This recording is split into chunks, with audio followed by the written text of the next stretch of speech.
Salvini chiama, Zaia risponde, ma quelle del governatore del Veneto sono parole che cercano di ricucire più che strappare, almeno nello scenario di Palazzo Balbi. Da via Bellerio il segretario federale del Carroccio lancia il diktat alle amministrative, veto assoluto sul simbolo di Forza Italia, alleanza stracciata perché il caso Bitonci a Padova sanguina ancora. E a Venezia gli azzurri scalpitano. Che succederà negli equilibri della giunta e della maggioranza?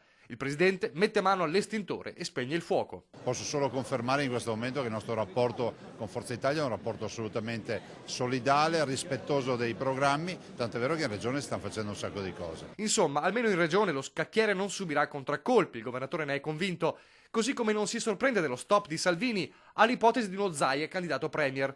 Figura che per molti, visto equilibrio e moderazione, potrebbe accorpare un elettorato importante. Ma quanto vuole il segretario del Carroccio si sposa con il progetto dello stesso presidente regionale. Dice una verità che io, come ho sempre detto, mi occupo della Regione e voglio portare a casa questi obiettivi che sono soprattutto rappresentati dall'autonomia e dal concludere delle grandi opere, penso alla Pedemontana. Ma non si pensa solo alle amministrative 2017. L'anno prossimo si vota in un comune che a Zaia sta a cuore più di tutti, il capoluogo della Marca Trevigiana.